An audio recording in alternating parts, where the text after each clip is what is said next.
Evening बच्चे, आप लोग कैसे हैं? मैं ठीक हूँ। आशा करता हूँ और भगवान से मनाता हूँ कि आप लोग भी सभी कुशल से हों और साथ ही जहाँ हो वहीं बैठ कर के पढ़ाई कर रहे हो। तो प्यारे बच्चे, मैं अब 9th 10th के सिलेबस के अनुसार जो मैं संस्कृत और संस्कृत व्याकरण का क्लास दे रहा था, तो उसी बीच बहुत बच्चों का फ़ोन आया कि सर हिंदी व्याकरण का भी क्लास दीजिए आप। तो मैंने कहा, उन बच्चों को आश्वासन दिया जो ठीक है प्यारे बच्चों, अगर आप लोगों को जिज्ञासा है तो मैं हिंदी व्याकरण का भी क्लास दूंगा। तो जहाँ तक कि नवम और 10वीं वर्ग के सिलेबस के अनुसार प्रथम में उसको वर्ण पढ़ना है। आप लोग के सिलेबस में, व्याकरण के सिलेबस में सबसे पहले वर्ण पढ़ना है। तो वर्ण को सबसे पहले हम उनकी परिभाषा को जानेंगे। जो वर्ण है क्या? तो प्यारे बच्चे, वर्ण किसी भी भाषा की वह मूल इकाई है जिसको हम खंडित नहीं कर सकते। चाहे वो कोई भी भाषा हो, हिंदी हो, संस्कृत हो, बंगला हो, उर्दू हो, फारसी हो, आंग्ल भाषा हो, इत्यादि कोई भी भाषा हो, तो किसी भी भाषा की वह मूल इकाई है जिसको हम खंडित नहीं कर सकते हैं, जिसको हम तोड़ नहीं सकते हैं। तो प्यारे बच्चे, इसका उदाहरण होगा जैसे कि आप देखेंगे पुनः इसकी परिभाषा, वर्ण भाषा की वह मूल इकाई है जिसे खंडित नहीं किया जा सके। वर्ण भाषा की वह मूल इकाई है जिसे खंडित नहीं किया जा सके। जैसे कि क, तो ध्यान रहे कि क में हलंत लगना चाहिए। हाँ, तो प्यारे बच्चे, कुछ विद्वानों ने वर्ण में और अक्षर में कुछ अंतर भी बताया है, लेकिन अधिकतर विद्वान ने वर्ण और अक्षर को एक ही माना है। तो कुछ विद्वानों ने कहा है कि जिसे खंडित किया जा सके वो अक्षर हो गया। जैसे कि आ, तो आ को हम दो भाग में विभाजित कर सकते हैं। जैसे अ जोड़ अ कर सकते हैं, अ जोड़ अ कर सकते हैं, तो बराबर ये आ हो गया। तो उन विद्वानों के अनुसार अ तो वर्ण है, लेकिन जब ये दो मिल करके एक जगह हो गया, आ बन गया, तो ये अक्षर कहलाया। तो प्यारे बच्चे, अब हम आते हैं, देखते हैं वर्ण के दो भेद हैं। वर्ण के दो भेद हैं। पहला है स्वर वर्ण, पहला है स्वर वर्ण। तो अब हम स्वर वर्ण की परिभाषा पहले हम जानते हैं, क्रमशः अब हम करते ही जाते हैं। तो स्वर वर्ण की परिभाषा जानते हैं सबसे पहले हम। तो स्वर वर्ण वह है जिसका उच्चारण स्वयं हो। स्वर वर्ण वह है जिसका उच्चारण स्वयं हो, अर्थात जिसके उच्चारण में कहीं अवरोध न हो। जैसे कि हम बोलते हैं अ, तो जब हम अ का उच्चारण करते हैं तो देखते हैं जो नाद से, प्राणवायु से हवा निकल करके सीधे कंठ से बाहर निकल जाती है, कहीं कोई अवरोध नहीं होती। तो प्यारे बच्चे, वही है स्वर स्वर। तो अब आते हैं स्वर के भेद पर। तो मात्राओं के विचार से स्वर के तीन भेद हैं। मात्राओं के विचार से स्वर के तीन भेद हैं। पहला है ह्रस्व स्वर, पहला है ह्रस्व स्वर। तो जिस स्वर के उच्चारण में एक मात्रा का समय लगे उसे ह्रस्व स्वर कहते हैं। जिस स्वर के उच्चारण में एक मात्रा का समय लगे उसे ह्रस्व स्वर कहते हैं। जैसे अ, ई, उ, री और लिरी। तो अ, ई, उ, री और लिरी।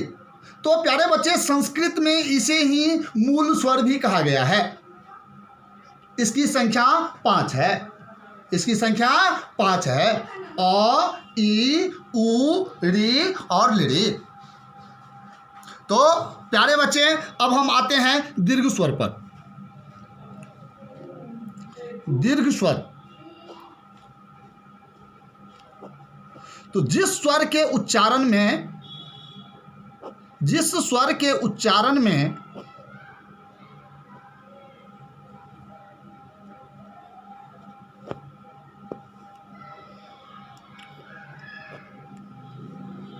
दो मात्राओं का समय लगे,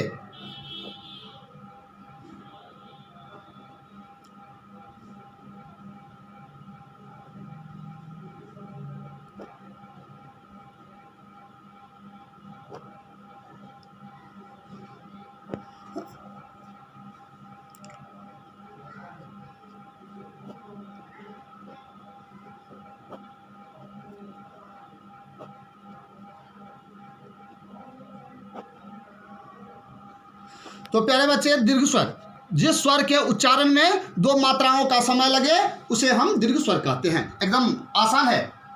जिस स्वर के उच्चारण में एक मात्रा का समय लगे उसे ह्रस्व स्वर कहते हैं, और जिस स्वर के उच्चारण में दो मात्राओं का समय लगे उसे दीर्घ स्वर कहते हैं। एकदम आसान है। ह्रस्व स्वर का उदाहरण है अ और दीर्घ स्वर का उदाहरण है आ। अब हम चलते हैं तीसरे पर, प्लुत स्वर।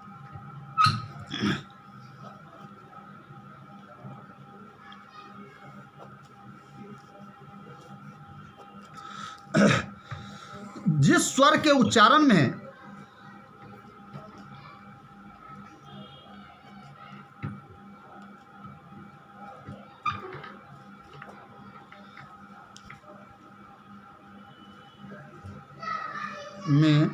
दो से अधिक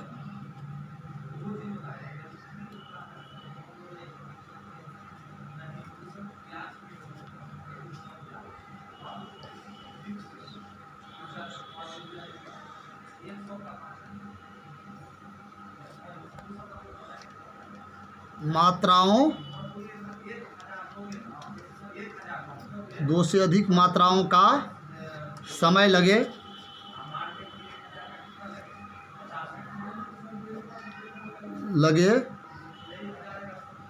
उसे प्लुत स्वर कहते हैं।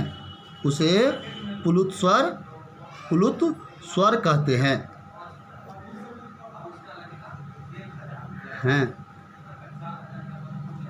जैसे अरी, अरी, अर्थात दो से अधिक मात्राओं का समय लगा। ठीक, दीर्घ ई तो यहाँ पर है ही, और उसके बाद भी ई पर जोर लगा है। अरी, हाँ, अरे, हाँ, इत्यादि। तो ये प्लुत स्वर है। तो प्यारे बच्चे, हमने देखा जो जिस स्वर के उच्चारण में एक मात्रा का समय लगा उसे ह्रस्व स्वर कहते हैं, जिस स्वर के उच्चारण में दो मात्राओं का समय लगा उसे दीर्घ स्वर कहते हैं, और जिसमें दो से अधिक मात्राओं का समय लगा उसे हम प्लुत स्वर कहते हैं। तो प्यारे बच्चे, अब यहाँ पर एक शब्द है जो बार बार आ रहा है, जो मात्रा। तो आप लोग जानते हो या न जानते हो, लेकिन बाद में हम कह देते हैं जो मात्रा क्या है। तो अ के उच्चारण में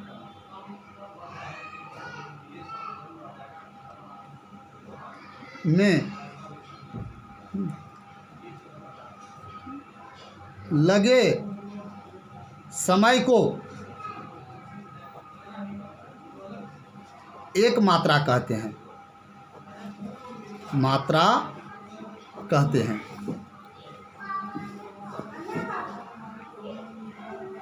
हाँ, जो जब हम अ बोलते हैं तो अ के बोलने में मुझे जो समय लगता है उसे हम एक मात्रा कहते हैं। अगर हम इसको परिभाषित रूप से लेंगे तो हम इस तरह लेंगे कि जिस स्वर के मात्रा वह है, अगर हम इसको परिभाषा के रूप में लेंगे तो ऐसा कह सकते हैं कि किसी भी वर्ण के उच्चारण में लगे समय को मात्रा कहते हैं। किसी भी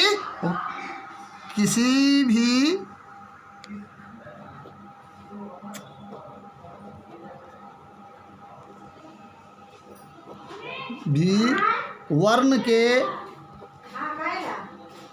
उच्चारण में रन में लगे समय को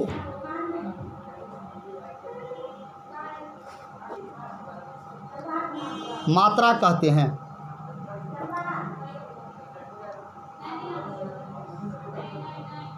तो प्यारे बच्चे, हम इस प्रकार से मात्रा को परिभाषित कर सकते हैं कि किसी भी वर्ण के उच्चारण में लगे समय को मात्रा कहते हैं। तो प्यारे बच्चे, अब ये तो हुआ विस्तृत में। हाँ, मैंने अभी वर्ण का पहला भेद स्वर पढ़ाया। तो अब इस स्वर के जो 3 भेद हैं, इन तीनों भेदों को जो मैं विस्तृत में पढ़ाया उसका की संक्षिप्त जानकारी आपको संस्कृत के एक श्लोक में है। वह श्लोक क्या है देखें। तो एकमात्रो भवेद ह्रस्वः, एकमात्रो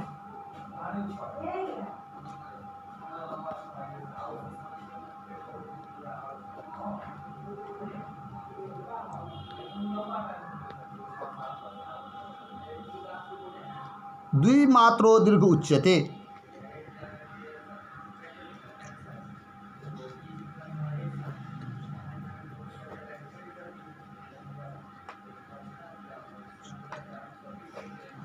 त्रिमात्रस्य प्लुतो ज्ञेयो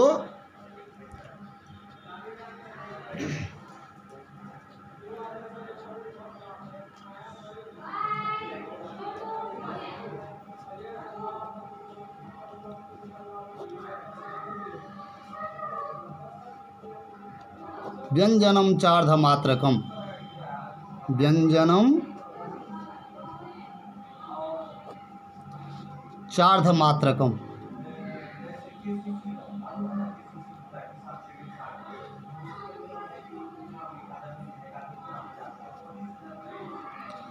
अर्थात देखिए, ये 2 लाइन का श्लोक है। एक मात्रो भवेद ह्रस्वः, द्विमात्रो दीर्घ उच्यते, त्रिमात्रस्य प्लुतो ज्ञेयो, व्यंजनम चार्धमात्रकम। अर्थात इसको हम लय में, और संस्कृत है, संस्कृत को जितना भी लय में हम पढ़ेंगे उतना ही जल्दी मुझे याद होगा। हाँ, तो इसको इस प्रकार से हम पढ़ सकते हैं। एक मात्रो भवेद ह्रस्वः, द्विमात्रो दीर्घ उच्यते, त्रिमात्रस्य प्लुतो ज्ञेयो, व्यंजनम चार्धमात्रकम।